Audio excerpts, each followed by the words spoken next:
The secret room. It's been about a month since it all happened, and the memories are becoming hazy. That day, I was following my usual routine after school, strolling calmly behind a lively group of elementary students. They buzzed with energy, swarming towards the bright exit, while I veered off into the office, heavy with the musty air of old books and papers.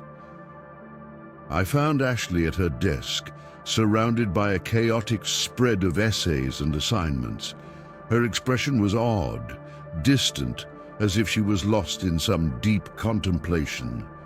With no other colleagues around, I leaned in, planning a surprise kiss, a playful habit since we'd started dating. But this time, her reaction was different, almost absent. She looked up after a few seconds, her brows furrowed, and said, "Strange." "What's strange?" I asked, curious about her unusual demeanor. She handed me a composition notebook. It's Ethan's essay. It's unsettling. Skimming the essay, I couldn't help but chuckle. "Scared by a third grader's story? You're kidding, right?" "Just read it," she insisted. "He wrote about his house. It's eerily realistic."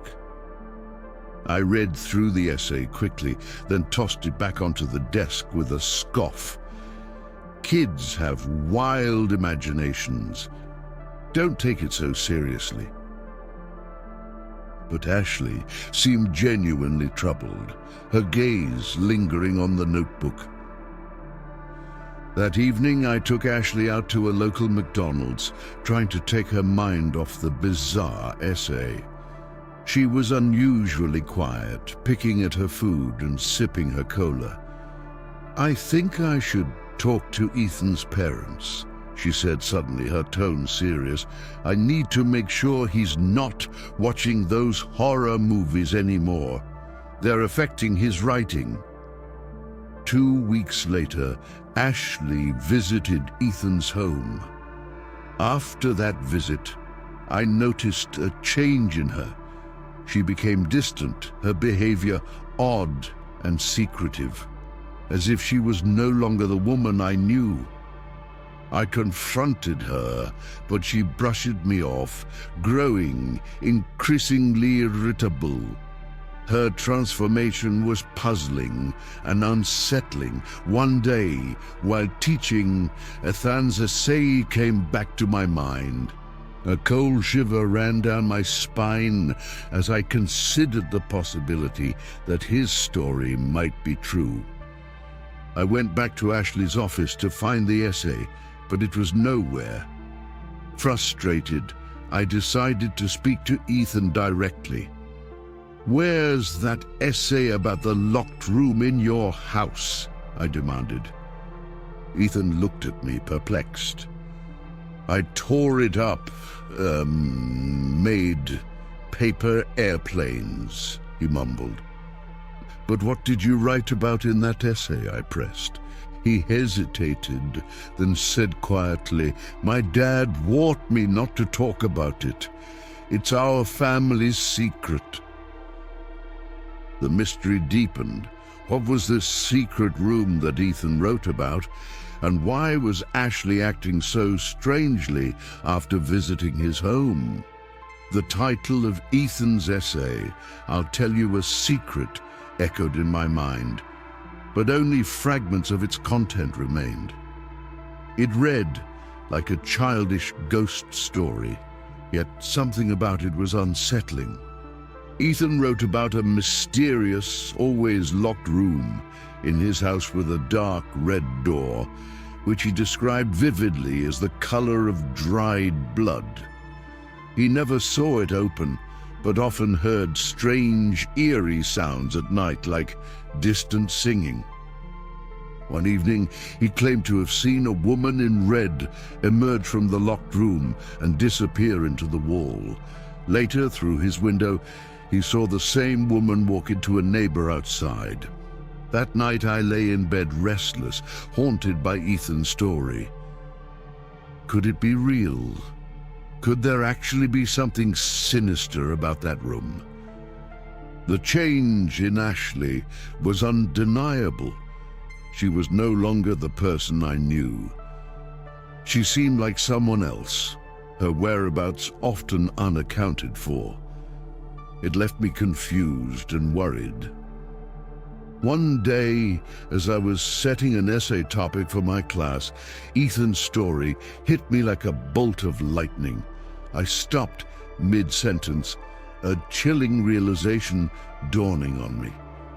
Was Ethan's tale based on a real experience? I decided to confront Ethan again about the essay. He remained adamant that his story was true. His insistence only deepened the mystery. Was there really a secret room in his house? And if so, what was hidden behind its locked door? The idea consumed me. I needed to find out the truth about the secret room. Was Ashley somehow involved? Her recent behavior seemed inexplicably linked to Ethan's story.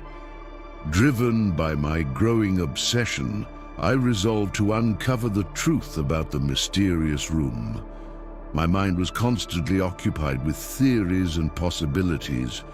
What was behind that permanently locked door? Why did Ashley deny its existence?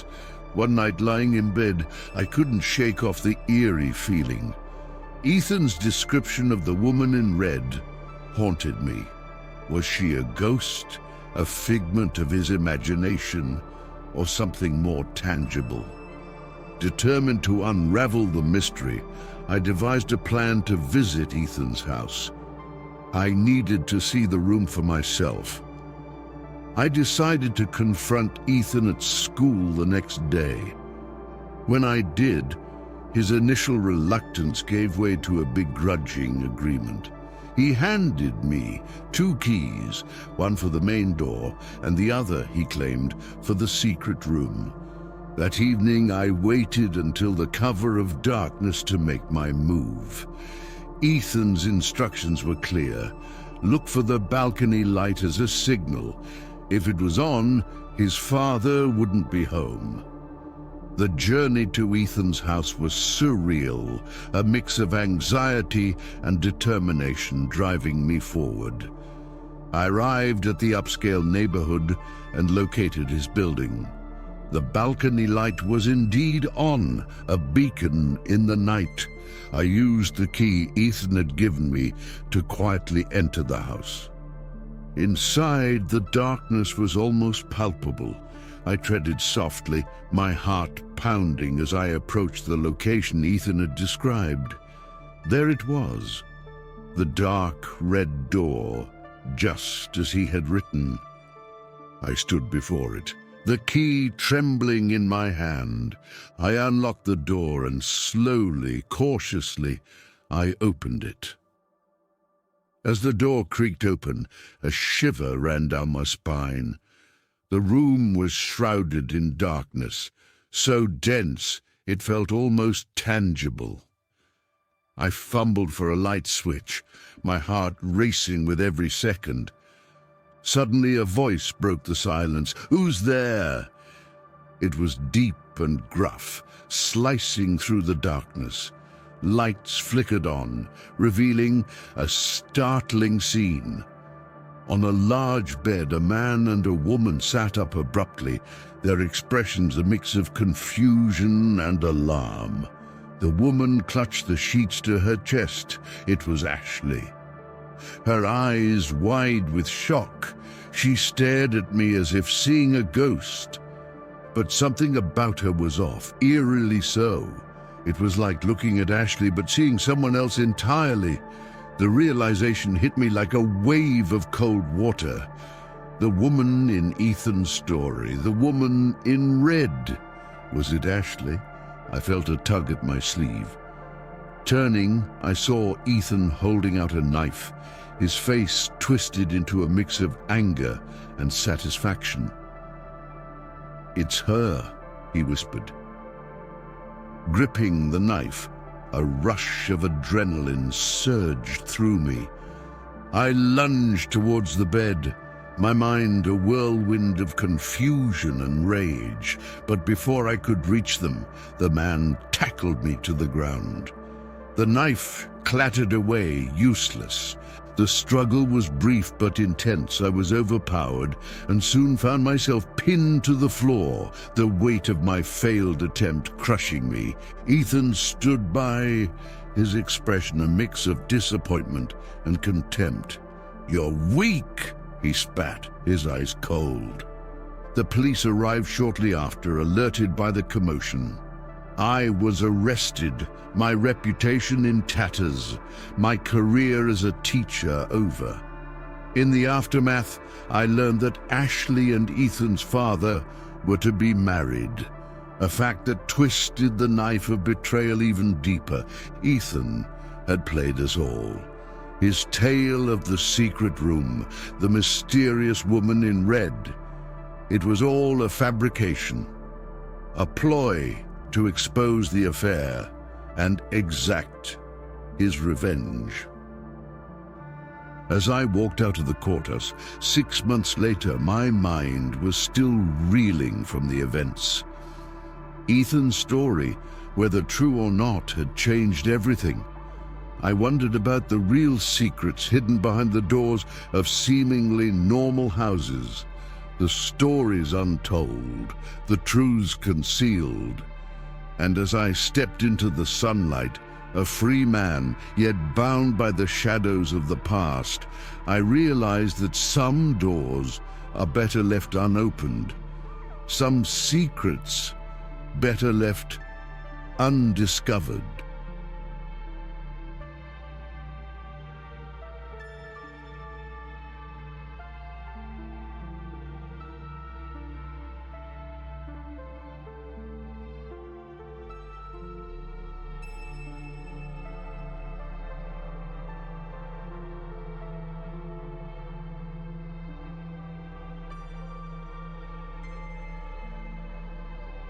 The mysterious incident in the school bathroom, unraveling a suicide.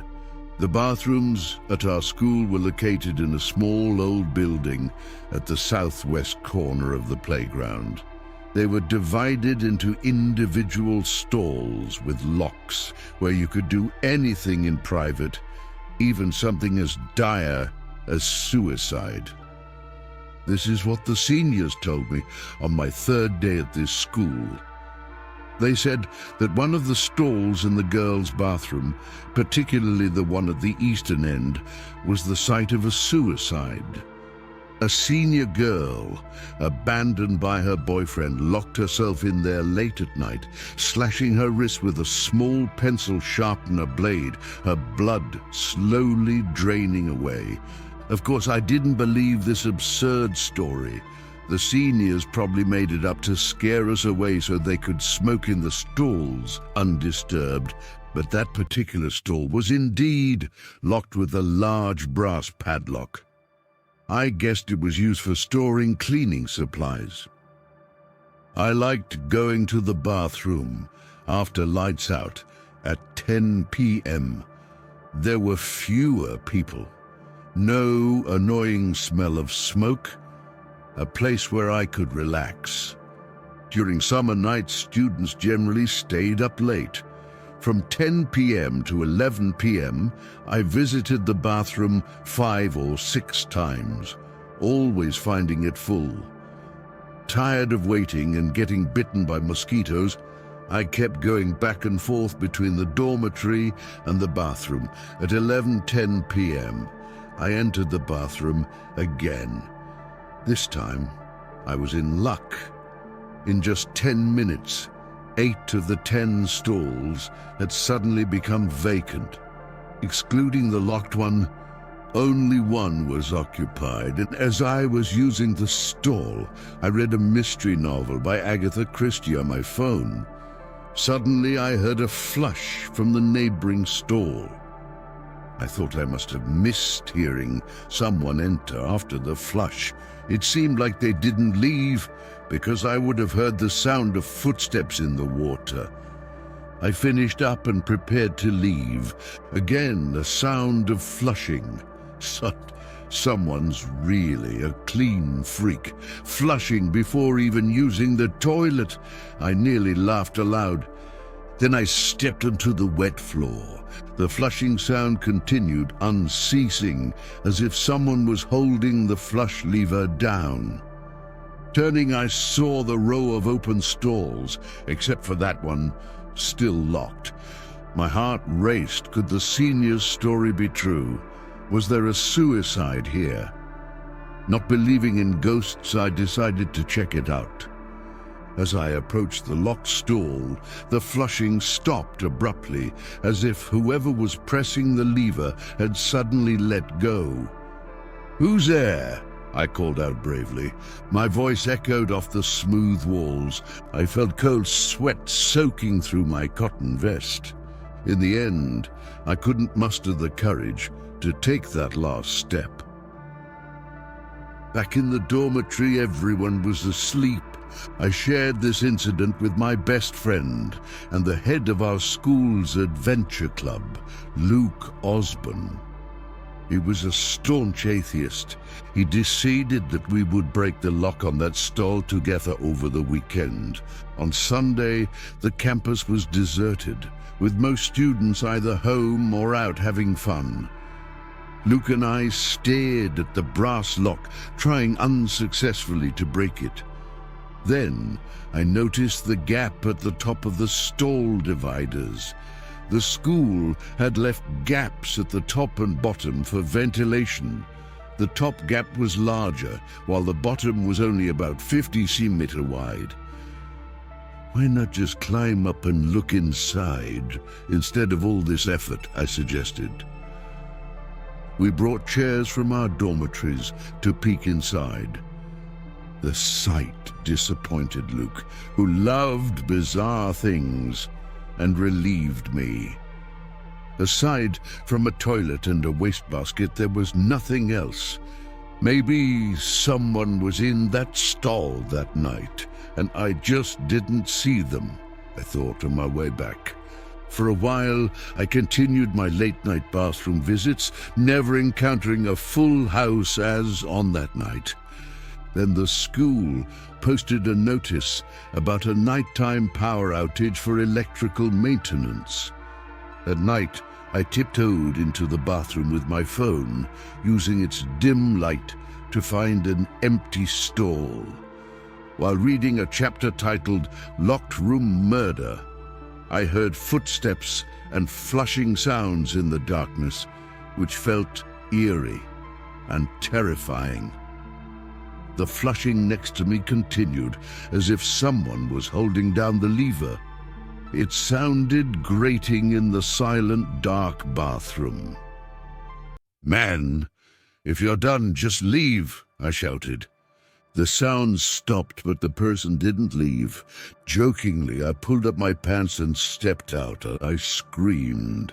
In the pitch-dark bathroom, I had unknowingly chosen the stall next to the locked one. The sound of running water continued. My phone nearly slipped from my trembling hands. I knocked on the door of the locked stall. "Don't scare people, okay?" I said, my voice shaking. Silence enveloped the area. I wanted to run, but my legs felt heavy, as if leaden to the ground. Drip, drip, drip. I heard water droplets, and I looked down at the ventilation gap. In the dim light of my phone, I'd peered inside. The stall was empty, no feet visible, but droplets of liquid were falling into the toilet and onto the tiles. A drop hit the floor near the door, splashing onto my face. Then a second, and a third. A metallic, coppery smell filled the air. "Blood," I gasped. Touching my face under the pale light of my phone, I saw my hand covered in blood. My body felt weak, on the verge of fainting. Then from inside the stall, a sobbing voice whispered, "Don't leave me." I jolted awake, my senses sharpening, peering again. The space was still empty, but the floor was covered in liquid, in blood. My phone's light frantically scanned every corner of the stall. Thud! A girl's head, eyes wide open, dropped from somewhere. I screamed. When I woke up, I was surrounded by white. I was in a hospital with Luke sitting beside my bed. "There's a ghost, Luke," I said, still in shock. "Stop it," Luke replied, emotionless. "You fainted in the bathroom. The doctor said you're anemic. Rest for a few days." I knew no one would believe me unless they experienced it themselves. But before I was discharged, that row of bathrooms was demolished. Luke mentioned someone else had encountered a ghost there, and that person was the principal.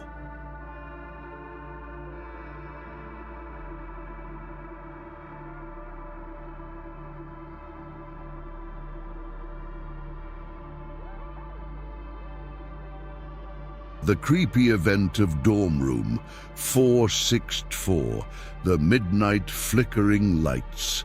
Across from our dorm room, 465 was an empty room, room 464, and no one knew why it was vacant.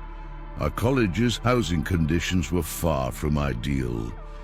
The rooms were small, and you can imagine how cramped it was. In such conditions, it was strange to have an empty room. Was that normal? The students in our dorm building constantly complained. My roommates and I frequently voiced our grievances to the dorm manager, Ms. Johnson, but she just listened quietly and never said anything. Months passed this way, until one terrifying day when all the complaints ceased. I vividly remember it was a cold winter day. Perhaps due to the chilly weather, the hallways were deserted before midnight. I nestled into my bed, turned off the light, and started chatting with my roommates. As we chatted, everyone grew sleepy. I yawned, ready to drift off to sleep. That's when I heard footsteps outside. The steps were light and slow, coming closer from the hallway. I didn't pay much attention, thinking someone had just gone to the bathroom. Usually, people hurried due to the cold, but not tonight. But what did it have to do with me? Better to sleep, I thought, to avoid being late for the morning study session. With that in mind, I closed my eyes. Suddenly, the footsteps stopped right outside a door, not mine, but room 464, across the hall. Then I heard the faint sound of a key turning and a door closing. Someone entered room 464. Who could it be at this hour? Ms. Johnson? No, impossible. She never went in there. So who? Was the school assigning someone new to that room? That was outrageous. With such cramped living conditions, and they give one person a whole room. I had to see who it was, what gave them the right to have their own room. Quietly, I got out of bed and opened our door. Sure enough, the light in room 464 was on, flickering, probably due to a faulty connection. I knocked on the door. No answer. I knocked again, louder. Is anyone there? Please open the door. As soon as I finished speaking, the light in room 464 went out. Shocked, I thought. How rude. It was too late for a confrontation, so I decided to deal with it in the morning. I glared at room 464 and went back to bed. The next morning, I rushed to Miss Johnson's office and confronted her. She turned pale and stared at me with a look of terror. You heard footsteps and saw the light in 464 flickering? Yes, why? Was it after midnight? Yes, it was. No, it can't be. How is that possible? What's going on? Well, okay, I'll tell you, but don't be scared. Scared? Miss Johnson hesitated and then spoke. 3 years ago, room 464 housed 4 female students. One of them, named Hui, was not only beautiful but also a diligent student. She would return from the study hall after midnight. We allowed her to return late, keeping the dorm doors open past midnight. What happened to her? She died. Died? I gasped in shock. Yes, she died 3 years ago in the winter, on a night as cold as last night.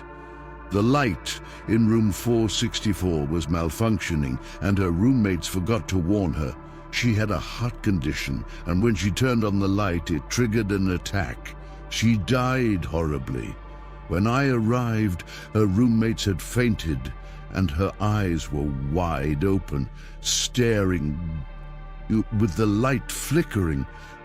Oh, I screamed, fleeing in terror. Back in the classroom, I told my roommates about my conversation with Miss Johnson. The story spread quickly. After that, no one complained about room 464 anymore. After midnight, Miss Johnson patrolled the hallway, a victorious smile on her face. In fact, room 464 stored some of her items, acquired through dubious means. She didn't want anyone to know, so she fabricated a story based on a tragic accident 3 years prior. The footsteps and the light last night were her doing. Her plan to scare off those demanding room 464 had worked perfectly. She smiled triumphantly when suddenly light footsteps echoed behind her. She turned around, but there was no one there. "Who's there?" she asked. No response. Suddenly, the light in room 464 turned on, flickering. Screams echoed in the hallway, but none of my roommates dared to check. I told my parents about the incident and asked to transfer schools. They agreed, and half a month later, I left that school.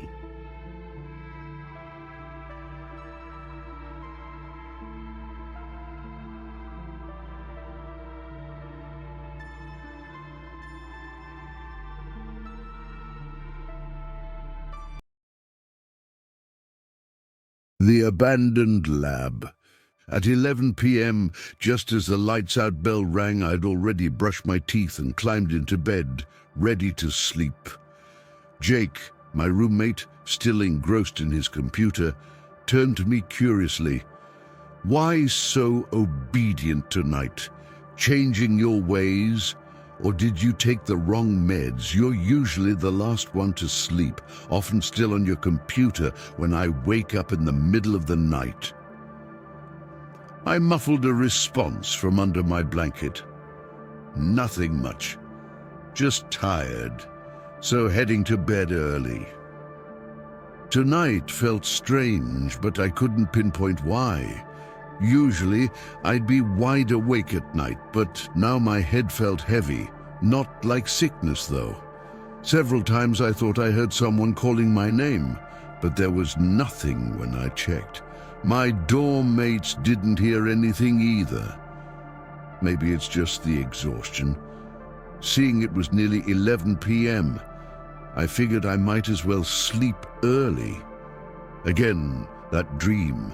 The azure sea, the ghostly white sand. But the sea was still, lifeless like a dead body, the beach ghastly white, stretched endlessly like a bloodless, gaping mouth. Suddenly, a figure appeared in the distance, a woman in white, her ribbon snaking like a venomous serpent. Then a black net descended upon me, the white sea and sand fading away. I struggled, but the net tightened, suffocating me. That's when I heard it again. A woman's voice calling my name. I woke up with a start. The dorm room was dark, save for the flickering light from Jake's computer screen. The mingled light and darkness cast an eerie ambience. I breathed a sigh of relief, recalling the dream. I've had this same dream since I was about 12 or 13, but it had been years since the last time. Why now? Then I heard it again. The woman's voice calling my name.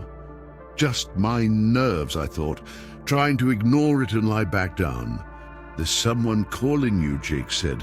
He'd noticed I was awake and went to open the door. There stood a girl, Ashley. So it was real this time, not my imagination. Ashley rushed in, crying, "Hurry, he's gone!" She was Jack's girlfriend. Jack and I had been classmates since middle school and ended up at the same university and department. With such a close bond, I was naturally concerned to hear from a frantic Ashley about their argument and Jack's sudden disappearance. I got dressed to help search for Jack, asking Ashley, "Were you outside calling me for a while? I was asleep and didn't hear you, sorry." She said no. She'd just arrived after searching Jack's dorm and finding his phone off. Recounting Jack's odd behavior earlier, she was terrified he might do something drastic. I reassured her and decided to search alone for safety while Ashley waited in Jack's room. The nocturnal campus was quiet and still, like a sleeping elder. The main academic building stood rigid and lifeless. I wandered aimlessly down the dark paths, annoyed at Jack for causing this inconvenience. Dim streetlights, swaying trees, and the hauntingly quiet night made the campus feel chilling. I searched everywhere, academic buildings, the dorm area, the athletic fields, even the creepy old lab building, but no sign of Jack. As I was about to give up, a thought struck me. The abandoned building behind the faculty housing, a new construction project left unfinished. I recalled Jack mentioning it as a secret meeting spot with Ashley. Despite its newness, it was deserted. Haunted, he had joked. Approaching the building, the path narrowed. Past the faculty housing, the way was almost gone. Where there's no path, there's no people, I thought. What awaited me? Reaching the building was a struggle through the overgrown weeds. My feet sank into the muddy ground, and at one point I tripped over intertwined weeds, mistaking them for grasping hands. Shaking off the fear, I continued towards the building. The terrace around the small building was open but uneven, with jagged rocks protruding from the ground, resembling scattered bones. The rustling weeds sounded like whispers in the wind, and the moonlight cast eerie shadows through the broken windows. As I peered inside, the place was silent and lifeless, covered in dust. Random debris and tools lay scattered like remnants of a battlefield.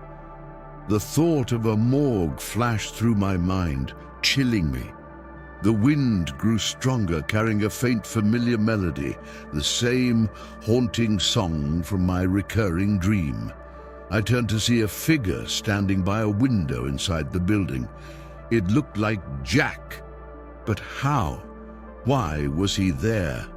My phone rang suddenly, snapping me out of the trance. The piercing ringtone in the silent night was a lifesaver.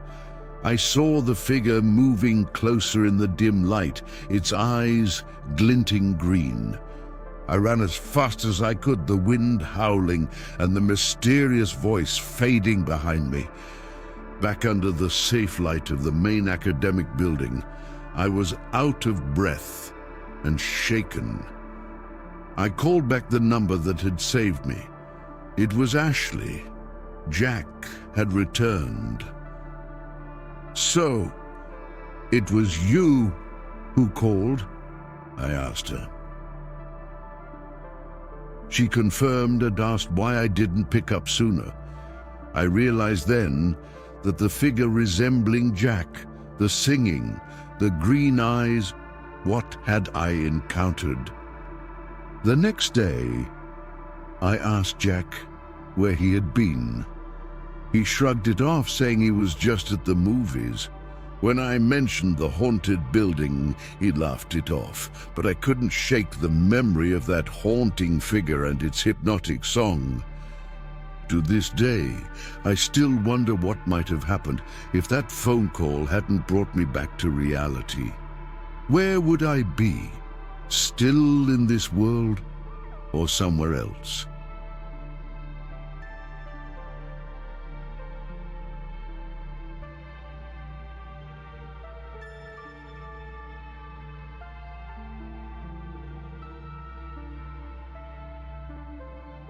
Haunted Christmas, the deadly secret of K-State University.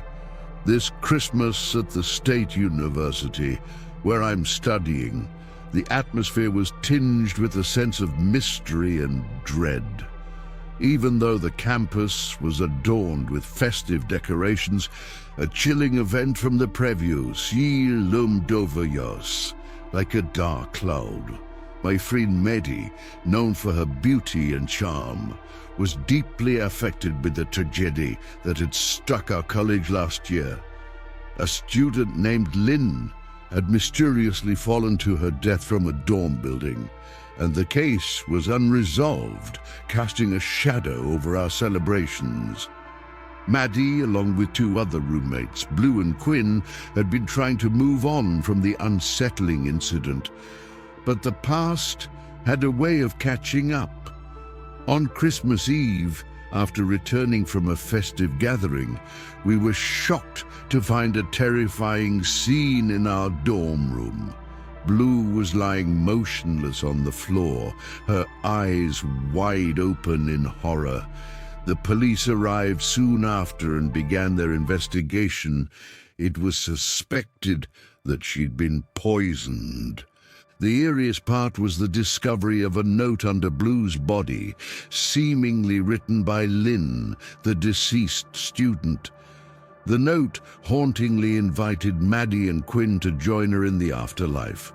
Fear spread across the campus like wildfire, with rumors of a vengeful ghost seeking retribution.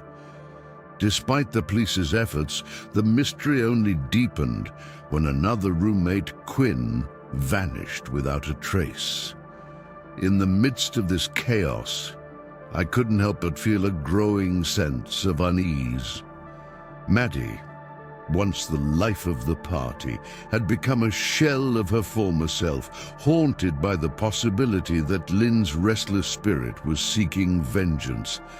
As the snow began to fall, blanketing the campus in a deceptive calm, I found myself torn between the rational explanations of the police and the chilling whispers of a supernatural force at play. In the back of my mind, a haunting question lingered. Was it really Lynn's ghost orchestrating these tragic events? Or was there a more sinister, earthly explanation behind the horrors unfolding at our university? The tension on campus was palpable as the police investigation hit a dead end. Rumors swirled that Lynn's ghost was behind these horrifying events. Maddie was particularly affected. She seemed to be a shadow of her former self, consumed by guilt and fear. One evening, as I was walking back to my dorm, I noticed a strange figure lingering near the building where Lynn had fallen. As I approached, the figure vanished into the shadows, leaving behind a chilling sense of unease. That night, unable to sleep, I lay in bed, pondering the connection between Lynn's death and the recent events. The next day, the police announced a breakthrough. They had uncovered evidence suggesting that Lynn's death was not a suicide, but a murder cleverly disguised. This revelation sent shockwaves through the campus, and suddenly the pieces of the puzzle began to fall into place. It turned out that Lynn had been embroiled in a complex web of relationships and rivalries. Her death was the result of a bitter feud that had spiraled out of control. The police arrested a suspect, a fellow student who had harbored a deep-seated grudge against Lynn. As the truth came to light, the atmosphere on campus slowly began to return to normal.